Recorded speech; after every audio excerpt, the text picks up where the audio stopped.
Você está no Pode Ler e Escrever, o podcast literário. Por aqui, conversamos com escritores, profissionais do livro, produtores de conteúdo e amantes da literatura. Chega mais e aprenda com a gente.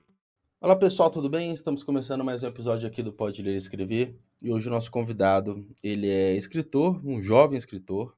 Tem, pelos meus cálculos, uns 15 anos a menos que eu. Então, é uma diferença de idade bem legal. A gente fala muito da questão geracional também. Comunicação, redes sociais, enfim. Ele é autor do romance O Fardo da Lucidez, que foi lançado em 2022. E também estudante de economia. Eu tenho aqui comigo o Ricardo. Ricardo, tudo bem com você? Boa noite. Tudo ótimo. É um prazer gigantesco estar aqui contigo. Cara, o prazer é meu, muito obrigado. Vai ser interessante trocar uma experiência sobre o seu livro, histórias que tem. A sua jornada foi tortuosa, né? Da escrita à Foi. publicação do primeiro livro. E, cara, vamos lá, vai ser uma conversa bem massa. Não, quando a assessoria veio falar comigo dessa possibilidade, eu fui atrás do seu podcast, vi uns episódios e fiquei bastante ansioso. Então, ainda bem que a gente conseguiu essa data tão cedo. Ah, que bom.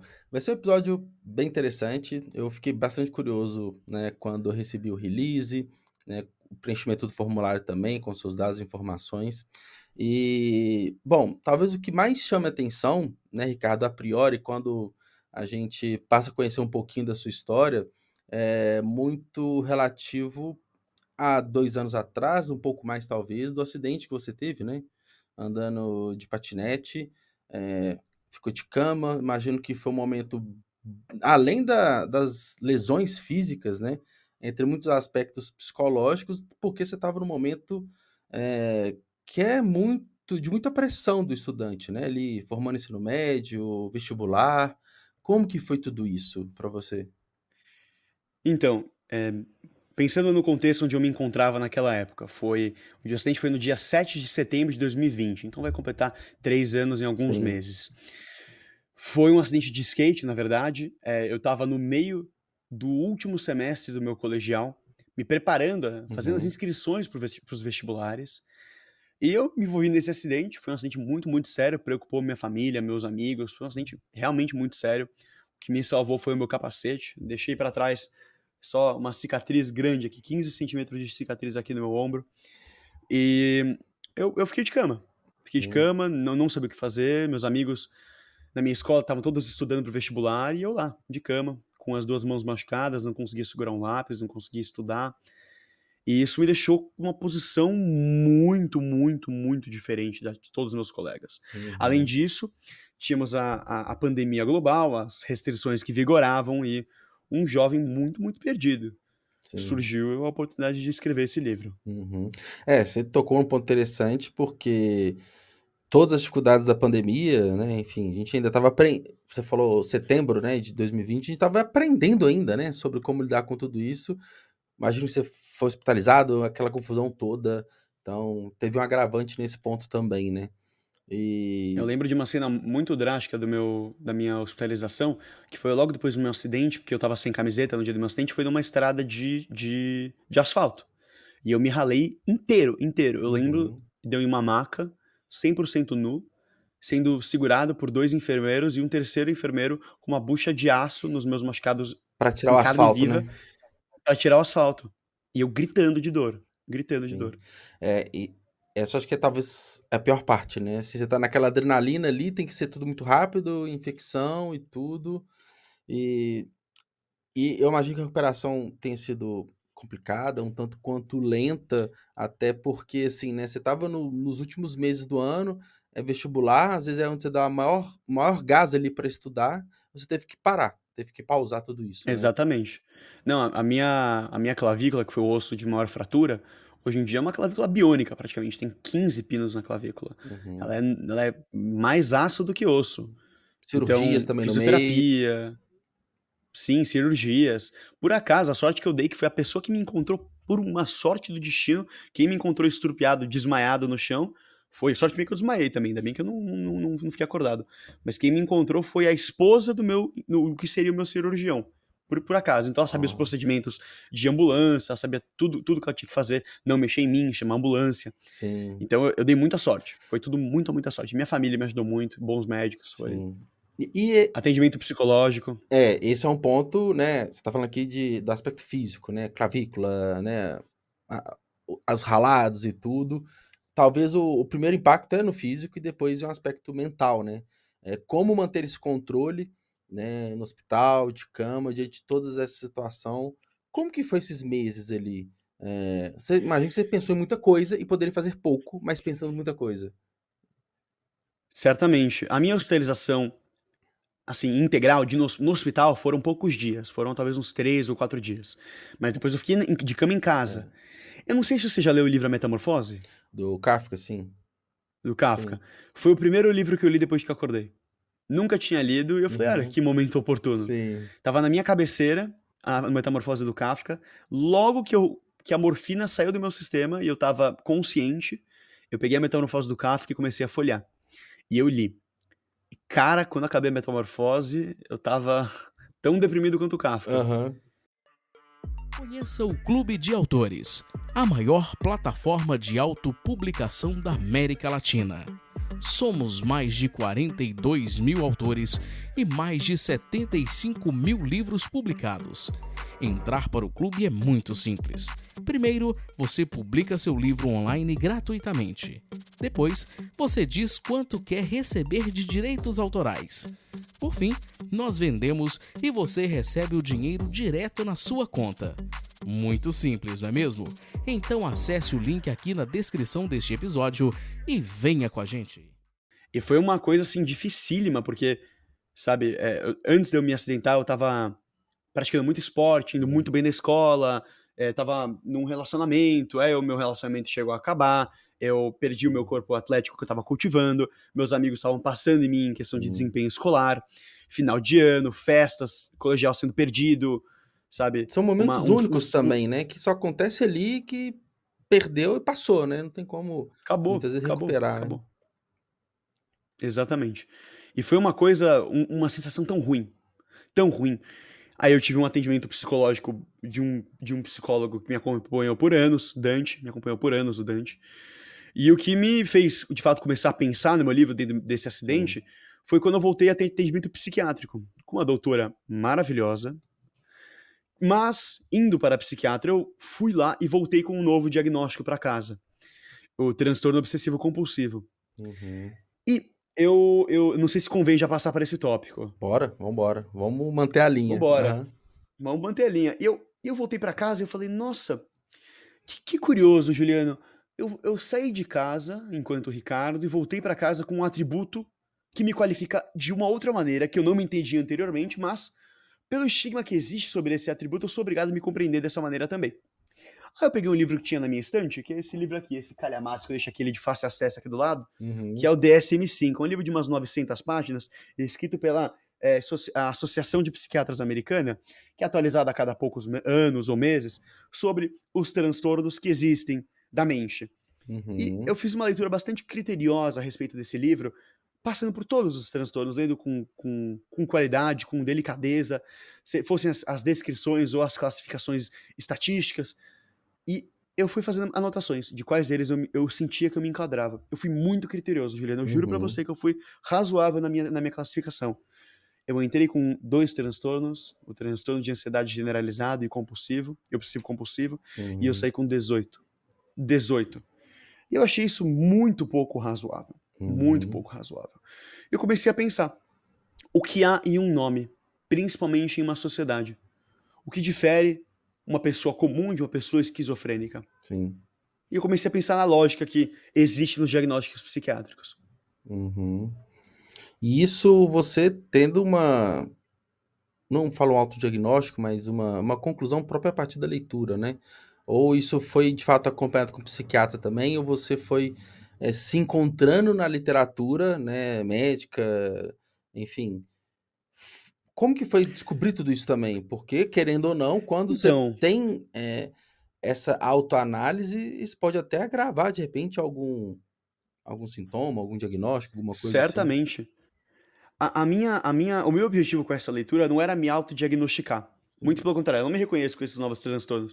Era pra ver se de fato eu sou tão louco quanto eu penso ser, Uhum, ou se é algo que pode ser, de acordo com a literatura, sim, mais louco ainda. Pois se cada um de nós lermos esse livro, certamente vamos se identificar com no mínimo uns 3 ou 4 transtornos, no sim. mínimo. E esse livro, de uma maneira ou de outra, acaba por delimitar o que é, na cultura pop, a loucura. Vai Uhum, pensar em bipolaridade, em psicopatia, em sociopatia, em esquizofrenia.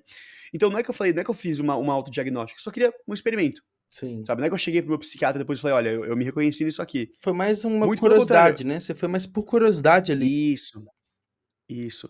Pois esse livro eu não comprei ele de graça, assim, eu já tinha ele em casa, porque alguns anos antes eu tinha feito um trabalho para a escola, sobre o muro entre a loucura e a sanidade. Então eu comprei isso aqui como um material de estudo, Sim. porque isso aqui de fato é uma linha bastante drástica sobre o que há, Uhum. onde começa a loucura e acaba a sanidade. E é certamente, em uma medida, por causa desses nomes, dos Então seu diagnósticos. interesse já é de antes, né, não foi talvez Ah, sim. o acidente, esse momento, ele pode ter, reativado, ter pensado novamente, mas você já tinha essa ideia, esse estudo, vamos colocar, paralelo ali, não era nada exigido na escola Certeza. muito na escola, nem, né, você também não segue a carreira talvez psicologia, psicoterapia, medicina, nem nada, né, mas por um quase que um hobby talvez ali, né, por entender mais, né. Isso, isso.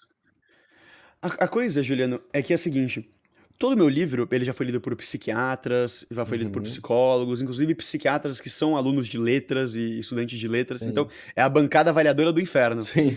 E todos viram muita coerência no raciocínio, ou seja, é um livro que ele parte quase que exclusivamente, por mais ter estudo prévio, de Hum. conhecimento intuitivo, o que não invalidaria a análise. Pois Uhum. eu não estou falando sobre se devemos ou não continuar com os diagnósticos. Não, não, eu vejo muito valor. Eu sigo com o meu acompanhamento psicológico, psiquiátrico. Minha psiquiatra é completamente alopática, mas eu trouxe uma ressalva unicamente sobre o sentido que esses diagnósticos podem ter em sociedade. Uhum. Posso fazer um exercício com você? Claro. Você conversa aqui comigo. Você me conhece muito pouco, te dei algumas informações Sim. prévias, mas sabe meu nome, quem eu sou, minha aparência física, mas em primeiro momento você não consegue discernir muito de quem eu sou. E as Uhum. classificações em sociedade, elas existem a fim de discernimento. E se eu apresento para você um laudo psiquiátrico assinado, oficial, com todas as verificações necessárias de que eu sou uma pessoa esquizofrênica, certamente vai ser estendido um braço entre nós, uma distância que não existia antes, que agora Uhum. existe por causa desse nome. Basicamente por conta E de rotulações ali, por conta de definições que surgiram. isso. Uhum. Isso, e o que eu tento trazer, a maior discussão, que é um discurso repetitivo, que eu insisto em fazer toda santa Uhum. vez que eu sou entrevistado, que as classificações, ou melhor, qualquer preconceito, tem 3 pilares principais que eu identifico. O primeiro deles é, eles são externos ao indivíduo, Uhum. eles são eles só fazem sentido em sociedade Sim. e pensa o seguinte, não há uma certa pureza na interação entre as crianças? Talvez Há por não uma certa existir pureza. um julgamento ali, porque, não tem essas barreiras que a gente impõe, né, não tem Exato. filtro, né, é livre, né. Há há quem diga que o preconceito, esses nomes que acabam tendo efeito sobre nós, são uma questão de defesa, é uma questão natural, animal.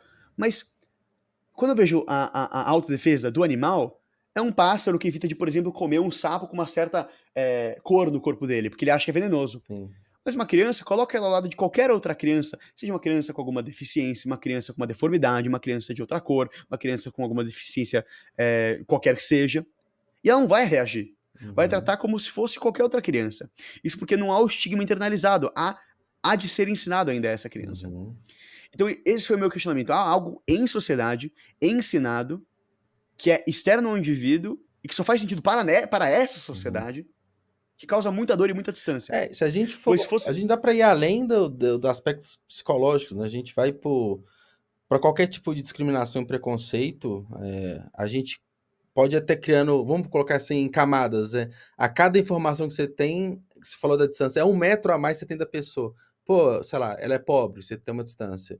Ela tem tal tipo de característica, ela se veste de tal jeito, você vai só criando distâncias ali, e acaba que talvez um fator decisório ou não, de você interagir ou não com essa pessoa, pode ser relacionado à saúde, à parte comportamental dela, e muitas das vezes, a gente pode perder oportunidades a gente pode perder pessoas incríveis perto da gente e oportunidades pessoais, profissionais, enfim. Então, de repente, a gente coloca muitas barreiras ali, meio que automaticamente, e perde-se muito, né? Eu me veio um exemplo aqui na cabeça, às vezes tem uma pessoa normal, fisicamente, que a gente não conhece, uma pessoa famosa, por exemplo, e tal, e alguém fala assim: "Ah, mas ele tem autismo", um exemplo. "Ah, tem autismo leve", aí você já muda toda a forma de você pensar nessa pessoa. Me veio aqui na cabeça uma lenda que tem que o Messi, né, o Lionel Messi é autista, né. Uns falam que é, outros falam que não, mas quando se coloca isso em questionamento, já tende a ser meio que se obriga a fazer um outro diagnóstico do que você acha da pessoa. Seja valorizando ou não ela por conta de uma formação a mais, que antes você não tinha, tratava a pessoa de um jeito. Então, talvez seja mais ou menos por aí, né. Exatamente isso. Eu não sei se a palavra normal é a mais adequada, tanto que eu questiono muito o uso dessa palavra no meu livro, sabe? Sim. Se é melhor falar típico ou normal ou normativo, porque é sempre relativo. É, o que O que é o que é o normal? normal? É. Exato. O outro exercício que eu gostaria de fazer com você é um que ocorre mais ou menos na página 150 do meu livro, onde um dos médicos propõe ao outro o exercício de pensar o que é normal. Ele se passa numa instituição psiquiátrica, então um dos médicos, o mais vanguardista, pede para o mais ortodoxo pensar em uma sociedade composta apenas por pessoas esquizofrênicas. E daí pensando em uma pessoa tida como normal ou típica entrando nessa sociedade. E Uhum, certamente quem seria encarado com hostilidade e desconfiança seria o normal na nossa sociedade. Então essa relativização é essencial do que é o normal. E faz isso pode total ser também sentido. causador de muita dor. Faz total sentido, né, porque você tem uma sociedade, um exemplo de pessoas azuis, aí chega o vermelho. O vermelho é o anormal. Agora, uma sociedade de vermelhos chega o azul é anormal. É muito ponto de vista, né? É muito como que é um comportamento geral de sociedade ali para julgar alguém, né? Que é o estranho, né? Exato. Não, e essa sua forma de pensar, pensar numa coisa física, azul e Aham, vermelho, é algo que você não precisa de uma ciência por trás para perceber a diferença. sim. No entanto, a sintaxe de pensamento, ou essa gramática que a gente criou para classificar os humanos, se a gente for arrastar muita psiquiatria para trás, tem indícios assim, vai 300 anos, mas se você puxar para muito mais de 300 anos atrás, você vai começar a ter muita dificuldade de encontrar indícios da psiquiatria moderna. Então, são criações do homem recentes. Uhum, Sabe? Uma deliberação que você faz a respeito de uma característica física, isso independe de ciência. Agora, você vai ver esse manual aqui para, de fato, discernir alguma coisa, é uma forma de se enxergar que não é sempre eterna, que nem sempre esteve aqui. uhum, interessante. Isso é muito importante. Sim. E bom, é um ponto muito importante em descrever num livro, por mais que o livro seja, eh, vamos colocar assim, ficcional, mas tem uma base de estudo por trás, né. Como que foi essa construção do livro? Eh, Você começou a escrever e aprofundou nos estudos, você falou assim: "Não, eu tenho que ter uma base teórica ali para ser um plano de fundo do livro". Como que foi esse processo de construção e de escrita? E já até adianto com um ponto no final que você disse que, teve, psiquiatras leram e chancelaram o seu livro, né, que é um ponto super positivo, né, quer dizer que seu estudo foi muito bem feito, né, a escrita foi muito bem feita. Como foi essa Eu construção agra da narrativa do livro? agradeço muito a sua fala, é muito gentil da tua parte.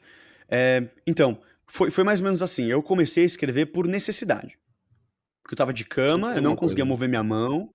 Oi? Tinha que fazer alguma coisa, né? Tinha que Eu tinha que fazer alguma coisa. Sabe, assim, eu sou canhoto. A sim. minha mão direita estava bem, mas a minha mão esquerda, o tendão do meu polegar estava completamente afetado, eu não conseguia segurar um lápis. Então, assim, ó, foi digitando com os dedos indicadores. Será que é o lado dominante, aquele que até que inconscientemente é o que você primeiro pôs no chão, talvez, né? Alguma coisa assim, né? E O machucou. que é a escrita? Não, eu falo na queda, né? De repente, a sua mão esquerda estava mais machucada, às Ah, vezes sim. inconscientemente é onde você vai colocar primeiro ali para ter apoio na queda, né? Isso, o que eles acham que aconteceu foi que eu caí em cima do meu ombro direito, por isso quebrou minha clavícula direita, Sim, e pra eu não rodar, meu instinto foi colocar minha mão é, esquerda no chão. sim. Aí quebrei vários ossos da mão esquerda. Tava mais de 40 por hora, pelo que tudo indica. Enfim, meu processo foi, você precisava tirar alguma coisa do papel. Mas eu comecei a desenvolver uma personagem, que na minha cabeça ela era uma pessoa normal, normal típica, Uhum. mas eu comecei a perceber que aos moldes da sociedade, essa pessoa é doida de pedra. Uhum. Tranca essa pessoa.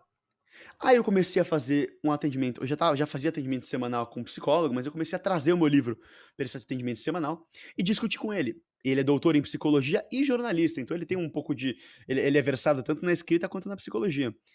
E ele Uhum. trabalhou em instituições psiquiátricas, de internação, então ele sabia ele estava vendo a história, ele estava crescendo para um ponto coerente. E ele me Legal. deu algumas sugestões, eu fui escrevendo a história, ela foi ganhando forma, dessa mulher que teria tido sua vida destruída pela simplicidade de uma classificação e por uma sociedade pouco amorosa ou não amorosa o suficiente para restabelecê-la. Uhum. E enquanto isso eu ia com mais frequência no psiquiatra pra fazer perguntas indelicadas, sem que ela soubesse a Uhum. respeito do que eu estava pesquisando. E a minha melhor amiga, a família dela é de psiquiatras muito, muito, bem conceituados, mais de 5 Sim. psiquiatras na família dela. Eu estava sempre lá, eu ia perguntando indelicadamente, sem que eles soubessem o que eu estava escrevendo a respeito. Porque para esses caras condenarem um jovem de 19 anos que está escrevendo sobre psiquiatria, e que nem é psicólogo, psiquiatra, psicanalista, é muito Uhum. grande. Então eu falei: "Deixa eu acho que a ideia é boa. Eu acho que independentemente de eu ser um psicólogo ou não, um psiquiatra ou não, eles vão valorizar se eles lerem de cabo a rabo. Então deixa eu ficar quieto um pouquinho Sim. e ver o que acontece." E principalmente com não o aval, mas o consentimento, assim, moral do meu psicólogo, acho que falando, assim, tá do cacete, sabe, pra Uhum. usar uma palavra chula, e seguindo em frente. E daí eu reli o DSM-5, aí eu fui ler, Trabalhos da Loucura ao longo da história, aí entrou Foucault, aí entrou alguns outros ensaios que eu fui encontrando, a Daniela Arbex foi importante nesse meio, por escrever sobre o Holocausto Sim. brasileiro, né, os casos dos manicômios, cruelíssimos no Brasil, com o fim, Juliana, no final, de tentar rejuvenescer essa discussão sobre classificações. Porque vamos pensar no seguinte, vamos pensar na minha geração, Juliana. Uhum. Vamos pensar como a minha geração é conformista em relação a como ela se enxerga. Se você for conversar comigo, hipoteticamente, claramente hipotético, vamos pensar num Ricardo, simplificado. Ele é Sim. um homem branco, ele é heterossexual, ele é de São Paulo, ele é de esquerda ou de direita, ele pensa nisso, naquilo a respeito da economia, ele tem essas classificações psiquiátricas, é uma simplicidade. Agora, se nós dois tivermos a consciência de que isso é apenas uma simplificação, um modelo para ser Sim. discernimento, e tanto eu quanto você reconhecer que as duas humanidades extrapolam qualquer módulo, ótimo. Mas o problema é quando não só se tem uma conformidade, como se identifica a partir dessas classificações irremediavelmente. X me ocorre porque eu sou deprimido. Y me ocorre porque eu sou ansioso. Ele é assim porque ele é de direita. Esse Uhum. cara aqui é de centro, claramente. Isso é muito problemático. Porque não há o pensamento prévio do que essas classificações podem significar para o ser humano. E esse é o grande problema. Se tivesse o pensamento prévio, tipo, tá, isso é de fato uma limitação, e não ter isso só como um discurso fácil da boca para fora, mas de fato internalizar e saber, tá bom, essa classificação é uma simplificação, e mesmo assim ela é útil para falar, não, o Juliano ele é X, sabe? Para Uhum. não ter que explicar toda a história do Juliano. Tudo bem. Mas é um problema quando não há esse pensamento prévio. O problema é quando você para por aí, né. É quando você não se Exato, aprofunda no entendimento da pessoa, né. É aquela coisa, é quando você exato. para na manchete, né. Você só lê a manchete, mas você não lê a notícia que tá ali por dentro, né. Então, você tem os E isso é a fonte de pré-julgamentos. muito desentendimento. Não, total, muito desentendimento. Assim, a gente passou por um período bem conturbado politicamente falando, né, de eleições e tudo. Acho que todo ciclo de eleição isso aparece, né. Se a gente tem essa potencialidade em vários âmbitos, mas acho que é uma forma de exemplificar isso que você está falando, que a gente para na superficialidade do checklist da pessoa, né. É isso, é isso, isso e aquilo, você não vai além, você não aprofunda. E quando você não aprofunda, você tem de uma forma super rasa e simplificada sobre quem é alguém, né, sobre o que essa pessoa é. Ô, Júlio, vê se você não consegue ver essa realidade acontecendo. Pensa, por exemplo, duas pessoas numa sala branca, uma é uma radical de esquerda e outra é uma radical de direita. Você obriga elas a falarem por 30 minutos com a seguinte condição: não pode mencionar qualquer figura que seja ideológica, da sua ideologia. Fale os seus Uhum. pontos de vista, mas sem falar Lula ou Bolsonaro, sem falar PT Sim, ou PL, sem falar direita ou esquerda, sem falar ditadura ou democracia. Eu consigo ver essas pessoas se entendendo em vários pontos. com certeza. Não, com certeza sim. Inclusive, se colocar 2 pessoas, né, uma não sabe qual que é o posicionamento da outra, a gente sabe que elas são opostas, né, nesse experimento, e não pode falar de política, de repente viram melhores amigos, justamente porque se Exatamente. tirou uma situação que poderia ser de afastamento, mas é aquela coisa, quando se coloca-se rótulos, e os rótulos são mais importantes do que o conteúdo dentro, né, cria-se problemas e rixas que são desnecessárias e, pô, gera um caos, né? Pensando em sociedade, né? Que não precisa ter. Uhum, uhum. É interessante pensar em sociedade, mas é interessante pensar no que ocorre com o indivíduo. O que acontece com o indivíduo classificado? Porque Uhum, como que se pode lutar em se ter uma vida digna, honesta, camarada, companheira, comunitária, ou que faz parte de uma comunidade, quando se luta com ostracismos? Quando se luta com a distância, quando se luta com o preconceito? Não tem o que fazer. uhum. Acabou. Acabou. Não, concordo, concordo. E se a gente for pegar no retrato hoje, real, é o contrário, né? Que geralmente tem acontecido, tem de direcionamento de discussões e tudo mais. Mas é interessante a gente pensar, né, nesse profundo do íntimo, assim, da pessoa, né? Que eu imagino que durante esse processo seu até de descoberta, a gente pode falar assim também, porque você estava num processo de escrever um primeiro romance, num processo de validar sempre ali com seus acompanhamentos, né, e tudo mais. Então, quanto mais você vai se aprofundando ali, mais você vai entendendo e ficando talvez até surpreso com o que a gente tem hoje de realidade, né? Identificando, assim, Exato. problemas, identificando possibilidades de mudanças e às vezes ficando até mais eufórico ali na criação da história, né? Porque não é algo E- simples, né? Não é Concordo. Mas acho que o que eu mais me surpreendi nessa história é o quanto desses problemas de preconceito, de distância, podem ser resolvidos com um pouco de autorreflexão. acho que começa por De aí, pensar né. que nós Acho que começa a resolver os começa por problemas aí. aí, né. Então, mas se ninguém se dispõe a começar, É. não há problema algum que será resolvido. Uhum. Concorda? E há muita destruição que pode ser causada por isso. Sim. Esse é um movimento que eu vejo muito clássico, muito típico nos meus livros, nos meus outros trabalhos escritos. Claramente um estudo do que governa a distância entre as pessoas, do que está regendo a distância entre as Uhum. pessoas. Um ponto interessante me veio aqui na cabeça, Ricardo, né, o livro foi publicado há uns 6 meses, né, talvez pouquinho mais, foi em agosto do ano passado, né. Então, O seu o livro? seu, foi em agosto de dois mil e Ah, vinte e dois, desculpa, né. desculpa. Então, Isso. eu pergunto isso porque você já deve ter tido vários leitores, vários feedbacks. Você conseguiu, enxergar nesses feedbacks dos leitores algo já esperado ou não? Porque quando a pessoa pega para ler, a gente está falando de íntimo de pessoas, aspectos comportamentais, aspectos, psicológicos. Tem alguma característica, algo que te chamou atenção nesses feedbacks, assim, dos seus leitores? Algo que falou assim: "Tá, é isso mesmo que eu imaginava". Pessoas criticando, pessoas elogiando, pessoas se entendendo, ajudando as pessoas a se descobrirem também em alguns pontos. Olha, uma coisa deliciosa sobre todo esse processo foi ouvir a crítica das pessoas. Uhum. Porque e crítica envolve tanto positiva quanto negativa, né, o feedback Sim. das pessoas. Foi ridiculamente positivo. Assim, eu não é que eu selecionei o público, meu livro está disposto ali para venda, quem quiser compra. Uhum. Todo tipo de gente do Brasil inteiro leu, Que sabe. legal. Desde todos os estados. Eu acho que a maioria dos estados já tem pelo menos um leitor ou vai, no mínimo 60% dos estados tem no mínimo um leitor. Então são pessoas muito diferentes. Sim. E, assim, acho que até agora eu recebi crítica de 3 pessoas. Crítica, assim, obviamente tem muita gente que leu, tem críticas e não tem nem coragem ou vontade de Sim. falar. Uhum. Mas 3 pessoas se dispuseram, assim, contando 3 que falaram: "Eu quero criticar e tenho pontos". 2 eu vi absoluta coerência na crítica, eu Uhum. concordei 100%.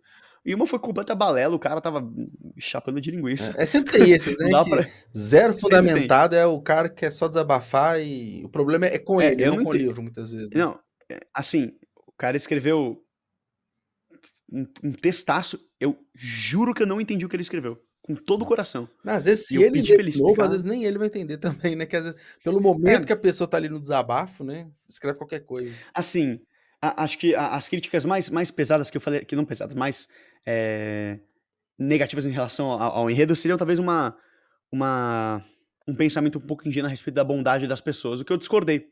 O que eu discordei, porque há personagens que estão representando diferentes níveis de bondade e altruísmo, e outros de egoísmo. Então por isso Uhum. que eu achei que a leitura não foi tão não foi tão atenciosa, porque eu pensei ativamente nisso, enquanto outros pontos, como por exemplo, a crítica ao ritmo do livro, eu concordo Sim. 100%. Sabe, o ritmo do livro poderia ter sido muito mais, bem distribuída. Sim, E isso eu concordo, mas, assim, sobre as pessoas que estão se identificando com o livro, é uma comunidade já.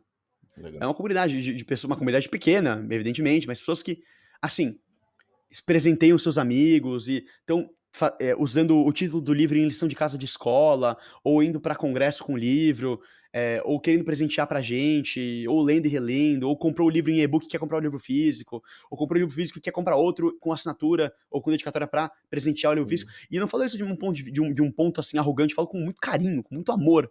Porque eu sou Uhum. um moleque que não tem nada na cabeça, que tá conseguindo fazer as pessoas pensarem melhor. Não pensar mais, mas pensar com mais Sim. carinho, sabe? Sentar e falar, tá bom, vamos pensar. E você sente que essa comunidade, igual você falou, por mais que agora seja pequena ainda, elas compram mais o seu barulho ou do livro mesmo? Eu acredito que seja mais o barulho do Ricardo, né? Olha, pra ser bem sincero, a galera que compra o meu barulho não é a galera que lê meu livro. Uhum. Eu achei que ia ser isso. Porque a galera que compra o meu barulho são meus amigos, são meus familiares, assim, conhecidos próximos. Essa galera que faz barulho. Publicou qualquer coisa no Instagram, compartilha, curte. Sim. Essa galera não leu meu livro. Isso te Que, incomoda? juro, nem um pouco. Quem que é o seu Zero. público? Quem que você tem visto assim? Vamos colocar um diagnóstico quase que é números, né? Idade, né? Gênero, enfim. Você Olha, consegue pra identificar? começar, meu público são completos desconhecidos. Você não dá pra você ter público amigo. Uhum. Porque envolve uma série de coisas muito esquisitas que acontecem com pessoas que você conhece, que envolve um pouco de descrença, de saber muito bem quem eu sou e não achar que é capaz, ou talvez ter um pouco de inveja da conquista, porque é uma conquista escrever um livro Sim. nessa idade, ou talvez duvidar, ou ter mais críticas do que, de fato, elogios, ou críticas desmedidas, e isso eu tendo a não escutar, ou pelo menos eu tento a não dar muito valor. Mas os completos desconhecidos que não têm competitividade na minha vida, não me conhecem, não me conhecem enquanto Ricardo, só tem elogios a falar. E isso é desde doutores de literatura a jovens de 16 anos saindo da escola. Então, quem é meu público? Primeiro lugar, primeiro guarda-chuva é completos desconhecidos. Sim. Não, me conhece? Não lê. Tem tanta coisa. Não me lê outros. Porque você não vai ter. Você vai ouvir minha voz, você vai achar que sou eu sendo pedante, você vai achar Uhum. que é o Ricardo que tinha 10 anos, você vai ver o Ricardo de 5 anos, você vai ver o Ricardo que come demais, você vai ver o Ricardo que não sabe ficar quieto, você não vai ver o Ricardo enquanto é, é, pessoa que faz um esforço intelectual. Você não vai conseguir Sim. passar disso. Tanto que a única pessoa mais próxima de mim que leu meu livro inteiro foi minha irmã gêmea. Meus pais não leram, meus irmãos não leram, meus primos não leram, meus avós não leram. Uhum. No entanto, a minha irmã gêmea, que foi a única que se dispôs a ler, achou ótimo. E os completos desconhecidos, que são em geral jovens, assim, entre. Não recomendo menores de 16 pro meu livro, não por cenas. Não tem nenhuma cena de sexo ou de explícita, mas são cenas agressivas Sim. psicologicamente que não são adequadas para menores de 16 anos. Uhum. Assim, entre 16 e 40, que é uma galera que, que tá ainda muito ativa no mercado de trabalho, que tá ali, são os professores que acabaram de entrar, são os Uhum. alunos entrando na faculdade, ou sendo na faculdade, são os futuros líderes. Que legal. Essa galera precisa ter uma discussão sobre classificações. Aí é quem quiser. Uhum. Pode ser a galera da psicologia, da psiquiatria, da psicanálise, quem quer pensar em ciência, quem quer pensar em bem-estar, quem quer pensar em preconceito. Esse é o meu Uhum. público-alvo. Isso é bom que você furou uma bolha, né, de um ciclo inicial, né, que para alguns autores tem essa dificuldade de sair daquele dos próprios seguidores, dos próprios familiares, aquele grupo pequeno ali que é o primeiro público que você fala que vai ter um livro, né, são os primeiros, eles até apoiam, divulgam, até compram, podem não ler, mas vão apoiar, mas Sim, com certeza. muitos ficam só ali até por não conseguir ou não saber como divulgar ou expandir a leitura, né, então já é um ponto bem interessante, né. E eu acho que até para uma maturidade como escritor isso é muito importante, né, que é escutar pessoas que não precisam te elogiar por favor, né, pode te criticar, às vezes nem sabe que é o Ricardo, 19 anos e não, só pegou ali, às vezes gostou da capa, gostou da sinopse, comprou, leu e às vezes nem viu o seu rosto muitas vezes. Então, eh, acho que o melhor tipo de feedback, de criação de comunidade é isso, de pessoas que não te conhecem. E acaba que a gente até cai no começo do assunto, né, que a pessoa não viu o seu rosto, né, não entende do seu histórico, às vezes gostou que de repente esse pô, quem que é esse moleque aí novo falando sobre psiquiatria, o cara nem estudou sobre isso, já criaria um Exato, preconceito do seu livro, né. Então, é exato. interessante pensar sobre isso, né. Exatamente, isso é um ponto muito interessante. Eu já apresentei meu livro para muitas pessoas, né, Sim, eu gosto assim, meu objetivo é fazer com que esse livro chegue o mais longe possível, porque se o Ricardo de alguns meses atrás não tinha condições de falar isso em voz alta, hoje o Ricardo sim. consegue. Esse livro tem um valor muito grande, Uhum. porque ele não é um livro com ideias originais, Uhum, ele é um livro que revisita ideias antigas, uhum. mas é necessário rejuvenescer todo tipo de discussão para que ela se mantenha relevante. Claro, e sempre tem aquele tempero do autor, né, sempre tem Uhum, acaba que, por mais que você não tenha inventado nada, até porque hoje em dia é muito difícil isso, né, mas é aquela coisa, uma nova receita, né, daquilo que a isso. gente já sabe que existe, né, isso é super válido. Eu eu acho que o meu ponto de vista foi, assim, muito diferente do que poderia se esperar de um livro desse, assim, você espera abrir ali a orelha da direita, né, a orelha da contracapa, Uhum, e ver, sei lá, um nome, aí algumas graduações, quem sabe um livro previamente escrito e uma data de nascimento para antes do século XXI. aham, Quando você vê um autor você vê que eu nem coloquei minha data de nascimento na biografia, isso foi pensado, porque uhum, cara, se eu colocar que eu nasci em 2003 e estudo economia, é. ninguém vai comprar meu livro. É, Minha biografia é: Ricardo é um jovem escritor de São Paulo que passou a escrever depois de um acidente. Fora das Vezes é o teu primeiro livro. sim, Porque, falei assim, se eu colocar minha data de nascimento, se eu colocar o que eu estudo, acabou. sim, Só que aquele que se propõe a abrir esse livro e falar, ok, alguém com um conhecimento intuitivo soube deliberar a respeito de um assunto que é de suma importância para a nossa sociedade, que trata das doenças, das tidas doenças do nosso sim, século, e é coerente. Talvez não seja correto, mas uhum. coerente é. Sim, Opa, exato. E acaba que, assim, o acidente em si, ele é aquela coisa, vai saber o que passou na cabeça do Ricardo, vai saber o que que transforma na vida dele e escrever um livro. Então, pelo menos na dúvida, você se garante ali. Mas você afirma que você é estudante de economia e o livro é completamente diferente do tipo é o tipo de formação que afasta mesmo, né. E querendo ou não, a galera tem preconceito com a idade, do tipo assim: "Nossa, com tanto pouca idade, já escreveu um livro, não sei o quê". Cria-se um afastamento, até porque o seu certamente. livro, ele pode até ser, mas não é majoritariamente para pessoas da sua idade ou até um pouco mais novas, né. Então, não é aquele romance, não é aquele livro Romance teen. não é aquele infanto-juvenil e tal, não é essa pegada, né. Então, eu acho que é É, interessante, assim, essa informação na orelha. Agora um ponto que a gente não falou, Ricardo, que vamos para o outro lado da a outra orelha, né, a sinopse do vambora. livro. Fala de fato da sinopse do livro para quem está escutando aqui a gente, né. Enfim, um pouquinho mesmo da história. Certo, a história ela conta dessa mulher chamada Malda, que ela é uma professora infanto-juvenil, que vê sua vida destruída pela simplicidade de uma classificação psiquiátrica. Ela é submetida a um exame psiquiátrico depois de um pedido de uns pais, ela é diagnosticada com esquizofrenia, mas ela é completamente removida de sociedade e ela passa as próximas 5 décadas em instituições de internação psiquiátrica. O problema é, ela não era como que eu digo? Uma ameaça aos alunos, à sociedade. Ela inclusive utilizava facetas do seu transtorno para o seu ensino, para a sua pedagogia. Uhum. Nas primeiras 5 décadas do internamento da internação dela, todos os médicos que passavam por ela aparentavam ignorar a possibilidade dela se restabelecer em sociedade pelos ganhos que eles mesmos, os profissionais, poderiam ter do estudo dessa consciência louca. Sendo o livro um livro que se passa na década de 50, e sendo um livro que nesse momento histórico, não teria desenvolvido ainda a terapia, não teria passado por Sim. revoluções importantes, assim, um momento pré-revolução manicomial, antimanicomial. Uhum. E chega esse médico, Dante, que olha pra Malda e vê uma mulher normal, assim, típica, que por acaso tem uma classificação sobre ela, vê o mundo de uma maneira esquizofrênica, ela é de fato esquizofrênica, mas ela é brilhante no que ela fazia. O que aconteceu no meio dessa história para fazer com que ela fosse removida?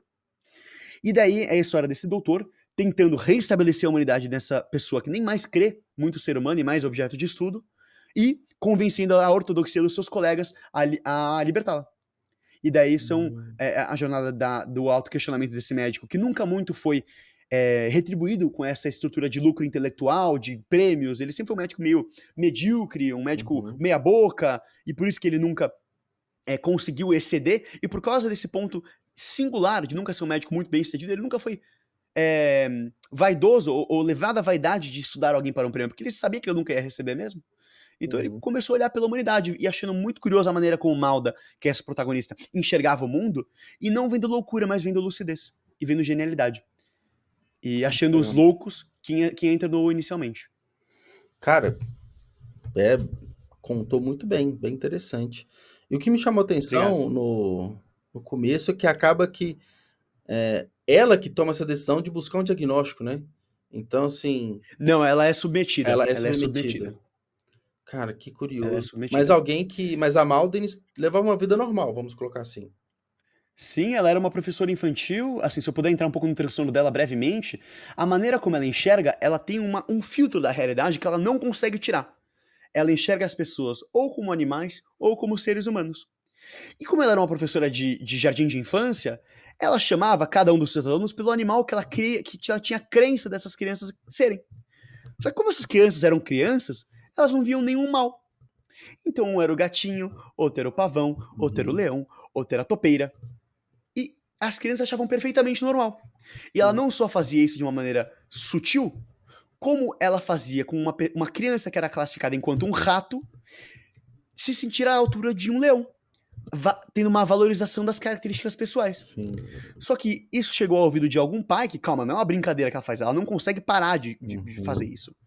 Ela olha pra você, Juliana, ela vê um animal. Ela não consegue não ver um animal. Começou a ir além Calma. de lecionar, além dessa. Porque quando, né, o ensino infantil, você tem muitas associações, né? A criança está descobrindo ali. Então, inicialmente pode ser perfeitamente normal, mas é o que você falou, ela leva a sério demais, né? Ela de fato acha que é um ratinho, né? Ela... Isso, isso. Se fosse apenas um método É, pedagógico, exato. os pais, talvez alguns pais acharem esquisito e tal, mas o que levou de fato a questionarem ela foi o fato de ela tá incentivando muitas crianças à autorreflexão, à arte, à Uhum. produção artística, a errar, deixar a criança bater a mão no piano para ver se de fato sai alguma música, e os pais estavam achando isso ensino inútil, enquanto ela estava achando, enquanto ela tinha a crença de que isso era algo muito benéfico para o ensino dessas crianças. Uhum. Aí os pais ficaram bravos, submeteram ela a um exame psiquiátrico, e o psiquiatra deve ter visto que ela não tinha um filtro que ela não conseguia tirar da frente dela. E Uhum. eis que Malda foi internada. Cara, que legal. Bem... Então a gente acompanha a jornada dela, né? Basicamente nesse. Tem essa introdução e essa luta, né? Isso. Dessas 5 No décadas aí. caso, é a jornada do psiquiatra. Sim. Esse livro é basicamente você invadindo o diário de um psiquiatra, que reconhece que talvez esse diário seja lido falando com um leitor que é um enxerido. Uhum. Ele, perdão, ele se refere ao leitor como um enxerido, e ele vai discorrendo sobre o que ele vê da realidade, e ele se encontra na vida de Malda, não no início dessas 5 décadas, mas no final. Passadas as 5 décadas, Malda já com 80 anos de idade, e o Dante, um médico jovem, vendo essa mulher que perdeu a vida inteira dela. Ele, calma aí, vamos dar os últimos anos de vida dela em liberdade. Que legal. E ele é narrado em primeira pessoa, na figura do Dante? Isso, ele é narrado em primeira pessoa, ele é escrito, ele passa por vários momentos, desde a internação da Malda, e o que ele vê desse instituto, a corrupção que ele vê desse instituto em relação ao Uhum. lucro intelectual, ao que ele chama de lucro intelectual, que é esse reconhecimento, e ele vendo que não há forças que tentam restabelecer em sociedade, e é em um momento pós-revolução manicomial, mas não é uma revolução manicomial que deu meio errado, ou seja, Sim. não é aquele estudo de internação que os caras estão amarrados, tá todo mundo de branco, e parece de fato uma prisão. Não. É uma mansão, é uma casa bonita, tem um jardim bonito, não tem barras nas janelas, os médicos eles andam enjalecados, mas eles não estão. Não há uma distinção assim tão clara como teria 20 anos antes. Só que a Sim. questão é que as algemas são invisíveis. A Malda, ela pode sair a hora que ela quiser, a porta não tá trancada. A questão é que é Uhum. uma troca. Eles ficam lá, eles são tratados em troca do estudo que é feito sobre eles. Só que a algema é invisível. Como que essa mulher que ficou 50 anos internada vai voltar para a sociedade? Pai morreu, mãe morreu, irmãos morreram. Sim. Ela não vai É. arranjar um emprego aos 80 anos de idade. Acabou pra Não ela. tem pra onde ir, né? Não tem. Acabou. É um nó de forca. Quanto mais o cara se debate, mais ele fica preso. Uhum. E ele reconhece a crueldade. A gente vê muito as histórias ficcionais, né? Não tô falando que é exatamente a sua história, mas que a gente pega. Vai muitas vezes pro lado do suspense, né? Me veio aqui a Ilha do Medo, por exemplo, né? O Leonardo DiCaprio e tal. Então a gente vai muito para o suspense, até para o terror. É, tem algum aspecto assim no seu livro, ou se te coloca até a expandir para outros caminhos, para outras criações? Teve algumas referências assim também? Eu imagino que você deve ter buscado aí no Olha, entretenimento. curiosamente, não há nenhum aspecto de medo, talvez de suspense, porque você não sabe o que vai acontecer, É, né, nos sim. próximos passos, mas nada causa medo, nada é demasiadamente escuro. Esse é o ponto do livro.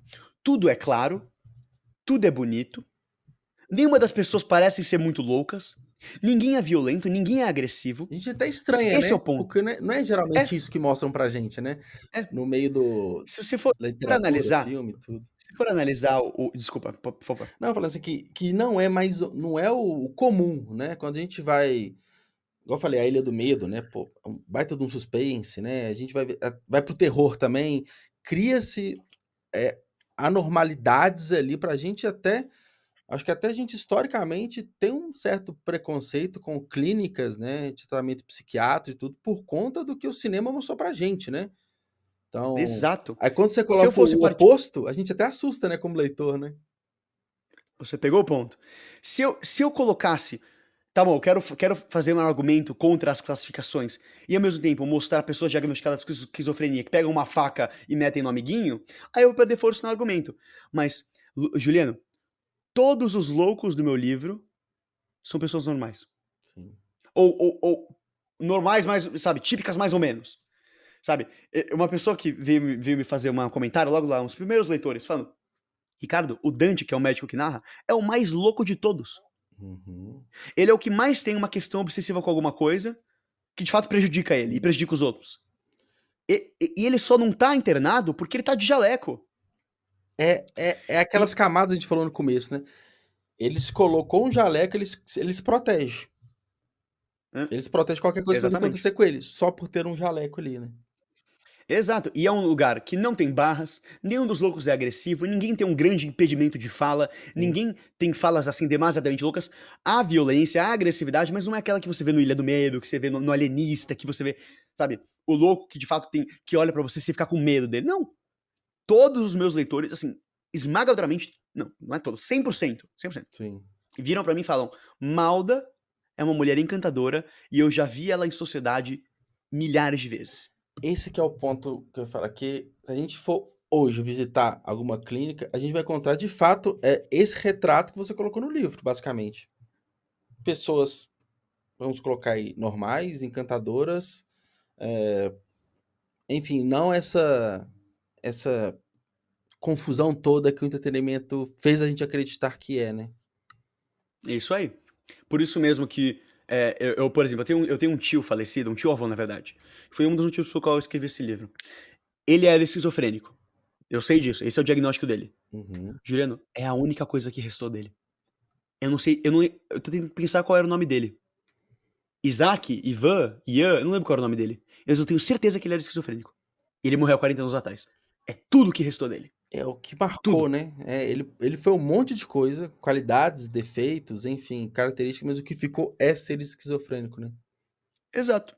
E isso é uma pena. É uma Total, pena. totalmente. Porque você invalida o ser, né. Exato. Você reduz a pessoa a um título, né. Você reduz a pessoa a uma Você, palavra. você, cara, você ia pirar nesse livro. Juro, você ia curtir. Eu acho que nós estamos em uma ressonância de ideias que é bom por um diálogo amigável, Cara, talvez não sim. numa discussão, mas é, eu te convido a essa leitura. Eu acho que você ia curtir. Aí eu vou aproveitar, porque Hum, você instigou a leitura, então eu vou querer ler, e quem tá certo. ouvindo a gente aqui, espero que sim também, né. O seu livro, ele tá disponível versão impressa e versão digital, né. Para conseguir o seu livro, onde que ele tá disponível? Há várias maneiras de conseguir o livro. há as livrarias virtuais, aí você pensa Amazon, Martins Fontes, Livraria Uhum. da Vila, Travessa, e essa é a maneira talvez a menos custosa em todos os sentidos para você. As livrarias aqui em São Paulo costumam ter exemplares físicos, aí a Travessa, também Livraria da Sim. Vila. Fora do estado de São Paulo, acho mais difícil, as pessoas estão tendo dificuldade. E dá para adquirir diretamente comigo no meu perfil, no meu Instagram, é só Uhum. mandar uma mensagem: Ricardo, curti teu livro, puta, quero comprar. Fechei o negócio. Eu faço envios semanais, e é livros com dedicatórias, com assinaturas, com alguns materiais extras. Uhum. Mas é assim que se É, adquire, o melhor não há canal mistério. acho que tem 2 ganhos, né, o melhor canal é ir no Instagram, te seguir, te acompanhar ali e tal, e pelo que É eu isso. vi, você compartilha bastante conteúdo do livro, e já vai na DM e pede um exemplar, né. Exatamente. Mas se você quiser o mínimo de trabalho possível, a opção menos custosa, Uhum. joga lá no Google O Fardo da Lucidez, primeiro link vai ser o da Amazon, adiciona no Sim, carrinho e vambora. sim, boa, ótimo, legal. Esse é um ponto, interessante e ele é publicado pela Labrador, correto? Pela Isso, pela editora Labrador. Labrador. Aí um ponto, 2 pontos, na verdade, a publicação e o lançamento, né. Como que foi esse contato com a editora, né? Você estava escrevendo, eu imagino que beleza, estou com o livro pronto, e agora, né? O que que eu faço com esse material pronto? Como que eu dou vida para o livro, né? Te bateu essa dúvida, você foi pesquisando, como que chegou na editora? Então, eu tenho uma amiga que ela publica na editora Labrador, ela é a Sofia Ganef, ela publica também Hum, por lá. E eu tinha muita admiração pelo trabalho dela, não é a literatura que eu gosto, mas eu uhum, admiro muito o trabalho dela, eu gosto do jeito que ela escreve. E ela me contou, falou que foi um processo agradável, que eles foram uma boa publicação, e como eles fazem autopublicação, eu fui sim, atrás. E, assim, o que que eu pensei? Se eu estava escrevendo um romance teen, sabe, uma coisa que não requer nenhuma pesquisa prévia, bora, publica. Agora, um romance de psiquiatria, puta, isso uhum. vai ficar na gaveta, sabe, não vou publicar isso. Mas eu estava quase queimando os arquivos, e meu irmão virou pra mim e falou: Isso é maior que você. Essa discussão é maior que você. Uhum. Você teve os meios de ócio, de autorreflexão, você teve as pessoas adequadas ao seu lado, boas influências, e você por acaso foi o cara que fez isso, mas poderia ter sido qualquer outro.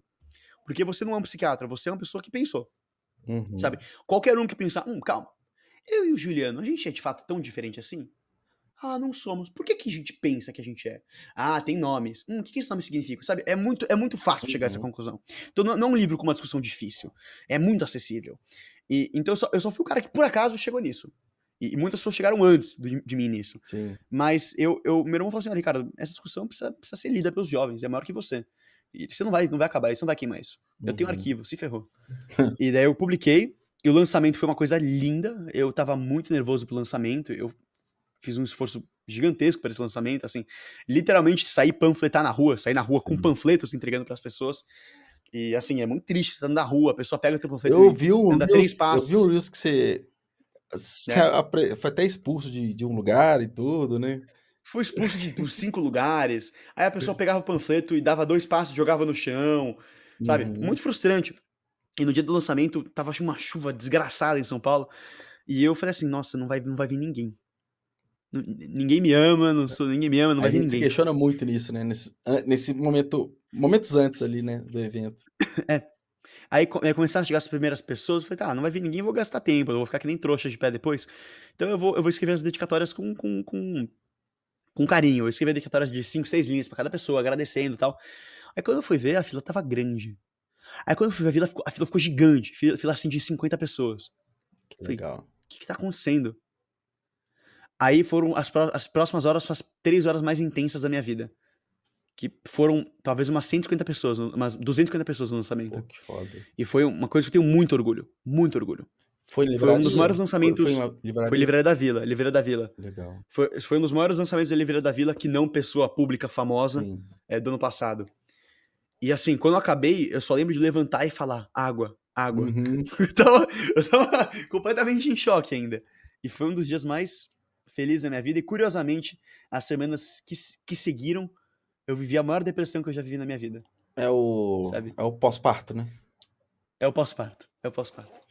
Aí Exatamente o aí vem pós-parto. aquela incomodação do escritor, né, do tipo, encerrei um ciclo e o ciclo de um livro, né, ele é muito íntimo, né, e ele pode demorar anos dependendo do escritor, né. Aí você fica anos trabalhando, você se envolve com os personagens dão quase que vida ali para o autor, e quando se encerra esse ciclo pode vir essa tristeza, né. Muitos às vezes até emendam uma escrita na outra justamente para tamponar esse momento de tristeza. Como que você lidou com isso? E você já pensando no próximo, por conta de uma experiência boa dessa, você quer cada vez mais, né? Como que foi esse Lógico. pós? Não, eu tenho um público muito engajado, pessoas maravilhosas me seguindo, que me apoiam muito. Eu falo com muita confiança das qualidades do Sim. meu livro porque eu tenho um público que me apoia, sabe? Podia soar pedante, arrogante, mas não tenho mais nenhuma, eu não tenho mais escrúpulos em relação a isso, Mas é um sabe? fato, Se eu né? tivesse aqui falar, É o que acontece, é o real, né? é o que é real, Sim, é objetivo. Vai ter gente que não vai gostar? Com certeza. Eu recebi uma normal. crítica hoje. A Sim, terceira crítica que eu não entendi nada foi hoje. E, mas assim, objetivamente, as avaliações na Amazon são 97% 5 estrelas. sim. E com escrita. Sabe, Uhum, tem, vai, não sei, X avaliações, 60% alguém escreveu, parou e redigiu um texto sim. a respeito do livro. E, assim, isso é objetivo. Há público que goste. E tá sendo um público majoritariamente positivo. Uhum, E, assim, como que eu lidei com isso foi que foi um processo muito rápido. Eu escrevi o livro em 4 meses. Então, assim, comecei em janeiro, terminei final de abril de 2021. E uhum. daí, imediatamente, eu emendei, assim, acabei o livro no dia 26 de abril, dia 28 eu comecei a escrita do próximo livro, que já tá finalizado faz tempo, terminei ele em um mês, mais ou menos, que é um livro pra minha irmã gêmea, a respeito da nossa relação, da distância que permeou a nossa relação por muito tempo. Aí eu parei por um tempo e falei, cara, tô só preenchendo um vazio aqui. Sim. Passei o próximo ano trabalhando esse livro, O Faro da Lucidez, publiquei, vivi meu luto por algum tempo, tô achando meu livro agora, pra um jovem de 17 anos, assim, do cacete, tô muito feliz, Uhum. não poderia ter feito melhor, fiz realmente melhor. Essa escrita é uma escrita juvenil comparada com a minha hoje em dia. É aquela coisa, esse livro é um filho pra mim. Sim. Eu vejo infinitos defeitos nele, mas eu amo ele incondicionalmente. Uhum. E, É, porque é muito então além assim, eu das não, palavras, né? O que ele representa, né, no seu momento de vida, tudo que envolve ele é muito maior do que as palavras em si, né? exato. Porque a pessoa que lê, ela tem algumas certas limitações que o autor não vai ter. Por exemplo, eu sei que, sei lá, o primeiro parágrafo da página 58, não é esse, mas sei lá, Uhum. algum parágrafo, originou de um meme que eu compartilhei com um amigo meu. Falou, nossa, que tosco isso, Sim. puta que bosta, sabe? É, seu Mas quando vai envolvimento ele é ver, muito profundo, né? O leitor só pegou o é, livro ali e não sabe nada além do que nem está vai escrito. pensar. Ele vai ler esse trecho e fala, nossa, que trecho da hora, sabe? Pra mim É. foi um meme do Garfield que eu recebi da minha avó, sabe? Aham. Cara, que incrível. Então, assim, a carreira de escrita mesmo, como autor publicado, está no começo, né? Então, a ideia é continuar. Então, assim, o meu objetivo, honestamente, assim, eu quero pra. Porque a Labrador é de autopublicação. Sim. Eu acho que assim, pode chamar de arrogância, pode chamar do que for, eu aceito. Mas eu acho que, enquanto ator, eu tenho lugar nas editoras tradicionais. Uhum. Mas eu gosto de pensar nisso. Talvez seja a minha autocomplacência falando mais Não, mas eu alto. acho assim, Mas são objetivos traçados, né? Uma coisa acho que a lógico. arrogância está no ponto, tipo, eu tenho que ser publicado, né? Não. Outro ponto é pensar assim, eu acredito que eu tenho potencial, vou lutar para isso, né? Então, Exatamente. Eu acho que eu tenho potencial. Se o Luiz Schwartzman lê meu livro e fala, cara, tá ruim, muda de carreira? Eu falo, tá bom, ok. uhum, Então eu mudo de carreira. Mas, assim, pelo apoio que estão me dando, sabe, pelo gosto que tá dando essa leitura às pessoas, eu falo, por que não? sim, Sabe? Eu já li livros que eu considero tão primários por essas editoras tradicionais, por que não? E, sim, e assim, eu não gostaria de publicar meu próximo livro em autopublicação. uhum, Eu gostaria que fosse uma editora tradicional. É assim, isso é uma coisa dificílima, e quase impossível de se acontecer. sim, Sabe? Um em cada 1000 escritores vão ter publicação é. tradicional. Mas apesar Mas eu tô. que tem mudado recentemente, que tem muito hunter aí no mercado olhando justamente para os autopublicados, né? Porque hoje virou uma puta de uma concorrência para a editora tradicional, porque a vendagem de livros aí de autopublicação é extremamente representativa, né? Sim. Então, quem está se destacando, quem está com conteúdo massa, ou quem tem uma audiência relevante para garantir vendas, fala, ó, vem para cá. Por isso que tem muitos livros que, a grosso modo, não são bons, mas vendem. Então, no final Sim. das contas, Definitivamente. é, é mercadológico, né? Tem que se sustentar, tem que Lógico. fazer grana, então, sabendo jogar o jogo, fica mais próximo chegar nesse objetivo. Exato. E eu não tenho nenhuma crítica a isso. Pra mim, eu sou um de economia. Pra mim Ah, você tá dentro isso para você é muito eu tô claro, né? dentro. Eu concordo plenamente. É coisa de mercado, acabou. É, Não vou criticar. Se eu não tô fazendo grana pra eles, chuta pra fora. Não tem o que exato. fazer. Pode ser o melhor Por livro isso do que mundo, mas se não vende, não É, dá. Exato, exato. Assim, por isso que eu criei essa plataforma nas redes sociais. Não foi porque eu, assim, por amor à literatura, mas honestamente, eu gostaria de utilizar meu tempo para outras coisas também, mas eu faço esse investimento como um investimento de uma carreira de escritor. Lógico. Assim, se esse livro for lido, se esse livro for lido pela pessoa certa na hora certa, e ela entrar no perfil, tem, sei lá, X mil seguidores, opa, Uhum. esse é uma pessoa para ficar de olho. Não precisa ser hoje, precisa ser daqui a 20 anos, Sim. mas para ficar de olho. E assim, dos próximos passos, assim, eu espero que a minha fala não tenha soado assim, demasiadamente arrogante. Eu acho que é mais de confiança no meu trabalho e esperança do que Não, algum eu dia acho que pode isso vir a ser. inclusive é importante, né, eu acho que esse ponto de vista, essa forma de pensar e expor é muito importante, porque, a primeira pessoa que tem que confiar no seu trabalho é você mesmo, né. E chega num ponto também Exatamente. que só quem escreve, né, a gente sabe a dificuldade que é para um livro tomar vida, né. Então, sabendo de tudo isso que a gente tem que valorizar mais ainda o trabalho, né. Sim, senhor. E daí por isso que eu tô tendo essa presença online, pra ver Sim. se eu consigo tirar alguma coisa disso, enquanto de lado escrevendo um outro livro. Mas eu não tô mais escrevendo esse segundo livro agora, dei uma pausa até o final desse ano. Eu vou deixar esse livro Deixa ele viver esse maturar, né, ano. deixa ele Deixa ele pelos caminhos onde ele acha que ele pode ir. E quem sabe, eventualmente, pensar em voltar a escrever outro livro. Sabe, eu sou muito jovem. Se você ouvir que a pessoa escreveu o primeiro livro dela aos 45 anos, não é uma coisa absurda. sim. Coisa é alguém começou uma carreira de futebol aos 45 anos, mas de literatura não. De literatura é como não foi a Conceição Evaristo que publicou o primeiro livro aos 60, sabe?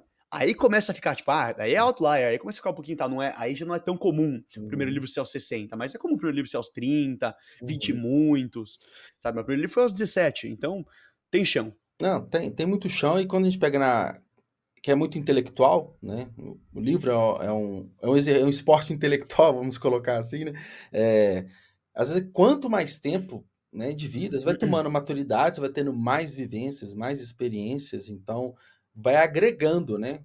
Não quer dizer que não é igual futebol que você Eu gosto de citou, que o pensar que sim. corpo para de funcionar, você tem um limite de carreira ali. Não, você vai maturando com o tempo, então e um livro não pode ter pressa também, né. Então, Exato. você ter pressa para Acho que um dos escrever não vai ficar meus legal, problemas né. com o Fardo foi que eu escrevi ele em 4 meses. Então, assim, não foi feito com pressa, porque ele foi reescrito ao longo de mais um ano, Sim. mas como era o meu primeiro livro, isso é uma dica para os autores que ainda não escreveram nada.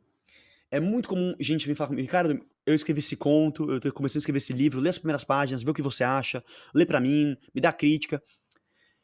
E eu gosto de pensar que um primeiro livro não dá pra ninguém ler até você acabar ele. Assim, ponto final, fechou, acabou. Uhum. Porque pra você ser desincentivado, porque a chance de ter alguma coisa ruim no teu primeiro livro é 100%. E alguém dar uma crítica é 1000%. Sim. Então, Termina assim, primeiro, depois parte termina pra primeiro. Isso. E eu vejo que quanto mais eu escrevo, menos eu tenho necessidade de ter leitores beta. Não leitores beta, leitores ao longo do livro, sabe? sim. Leitores beta depois de finalizar, mas, assim, por exemplo, meu primeiro livro, eu escrevi um parágrafo bonito, ele mandava pra minha namorada, pra minha mãe, pros meus amigos, mandava pra um monte de gente, porque eu queria quase que uma reafirmação. Mas Faltava agora, confiança, né, é a primeira experiência, estava é, começando, agora que você vai tomando essa confiança cada vez maior, você fala assim: "Não, vou terminar primeiro porque eu me garanto". exato, exato. E agora, com esse meu segundo livro, meus leitores falam: "Puta, vaza um trecho aí pra gente", ou minha família, minha mãe, Uhum. vaza um trecho, e eu tipo: "De maneira nenhuma, vocês vão esperar. Nem que demore 10 anos, Sim. vocês vão esperar". Não, E até pra você não sair ali no porque tem uma linha de exato. raciocínio, você tem uma estrutura ali, você tem algo a ser pensado na história. Se entra Uhum. alguém ali no meio do processo, né, sei lá, no capítulo 3 entrou alguém ali com alguma crítica, alguma sugestão, Muda é tudo. o multiverso, né, você fez uma inserção ali, você muda todo o caminho até o final. Exato. E posso ter um comentário interessante? Eu sei que Sim. a gente já tá aqui há bastante tempo, mas eu tenho mais um último comentário Aham. que eu gostaria de fazer. Talvez um comentário não é pra você, mas é mais pra quem nos está assistindo. Você falou: "Ah, sua carreira de escritor tá no início". Eu não sou escritor. Não vou ser escritor, não vou seguir uma carreira de escritor, eu vou escrever livros. Mas eu vou ser um economista, eu não vou ser escritor, eu vou ser economista. Isso tudo der certo, né, se eu Uhum. me formar. Mas porque há um grande ganho na nossa geração, ou na minha geração, fazer uma distinção. Quantos anos você tem, com licença, Juliana? 34. Então vou fazer uma distinção entre as nossas 2 gerações, acho justo fazer uma distinção entre as nossas gerações. Sim. E há um ganho na minha geração, principalmente, de eficiência tão grande que não é mais necessário você seguir uma carreira de artista, de autor, de cantor, Uhum. sabe? Pelo menos no início. Não é necessário você botar all in, sabe? Porque pensa, onde que você tá agora, em termos gerais, geograficamente, Juliano? Belo Horizonte, BH. Belo Horizonte? Eu tô em São Paulo, Uhum. capital. Se a gente fosse fazer essa entrevista há 60 anos atrás, eu teria que gastar, sei lá, 9 horas dirigindo até BH, eu tinha que descansar mais umas 5 horas, comer alguma coisa, aí ter essa entrevista, aí voltar, perdi assim um final de semana. É. Juliana, Isso se a eu gente se cheguei. conhecesse, né? Porque a distância geográfica era um fator Exatamente. até para. Às vezes você não conhece ninguém fora da sua cidade, né?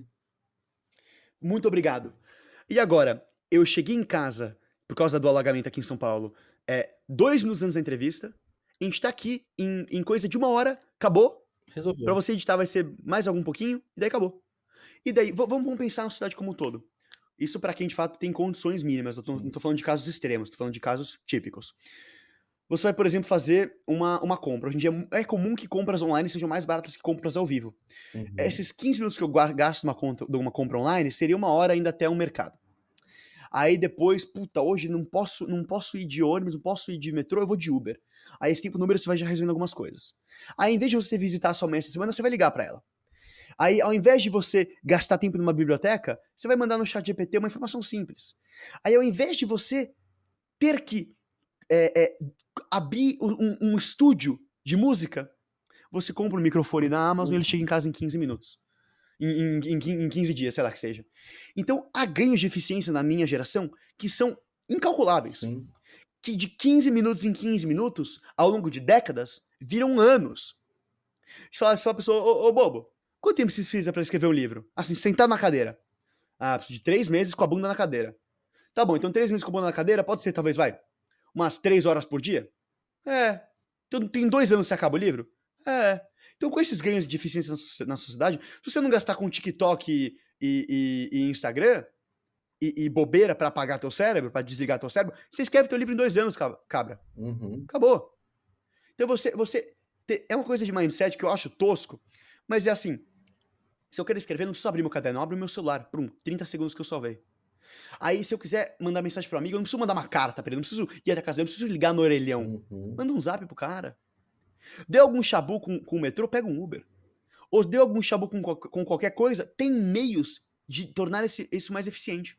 Quero mandar um pacote pro correio, há meios de ganhar eficiência, esse é o meu ponto. Se você pensar que essa eficiência da nossa geração está sendo acumulada de uma maneira, assim, absolutamente exponencial nas próximas décadas, Sim. não há desculpa para que você possa seguir em condições típicas e agradáveis, que você possa viver uma vida comum, de estudante e tal, não tem que batalhar para conseguir comida, de você conseguir seguir tanto uma carreira de escritor quanto uma carreira de economista. Não são mutuamente excludentes. Cara, Pronto. esse é um Esse é o meu ponto, esse discurso. é um ponto que faz muito sentido, porque eu peguei muito essa transição, né? Do tipo, eu lembro quando eu era moleque, 7, 8 anos de idade, na minha escola tinha, não, um pouco mais, uns 12 anos, tinha um programa de trocar cartas com uma outra escola da mesma congregação. Era um ano inteiro para trocar 7, 8 cartas. Um ano letivo para trocar cartas com outra escola. E era carta mesmo, com selo e tudo. E, e a gente não tinha essa noção de que era demorado, né? Aí eu cheguei a pegar no ensino médio MSN, CQ, Orkut, o começo do Facebook, que já foi trazendo uma velocidade maior. E aí chega num ponto que eu não sei como, tá? É até uma curiosidade, porque a minha geração, né? Eu fiz vestibular, cara, tem 17 anos. Eu fiz vestibular, foi 2005, 17 para 18 anos. Não tinha outro caminho a não ser profissionalizar via faculdade. Igual você falou, situações típicas de quem tem condição de fazer uma faculdade e tudo mais. Hoje em dia é uma outra realidade, do tipo, não necessariamente você precisa de uma faculdade. E, cara, você está encarando o curso de economia, deve ser o quê? 4 anos, pelo menos, né? Com Então, TCC 5. 5. São situações antagônicas, né? Então, é aquela coisa, pô, em 5 anos, o que que o Ricardo consegue construir, seja, né, de carreira, de produção de conteúdo, de criação de qualquer coisa por conta dessa eficiência, né? Então, as coisas estão andando de forma muito mais rápida, né? Pra ter noção, Juliano, Eu quero que você mentalize, assim, brevemente, de olhos abertos mesmo, a sua situação de vestibular. Eu fiz vestibular na minha casa. Eu nem fui até a faculdade que eu tinha aqui.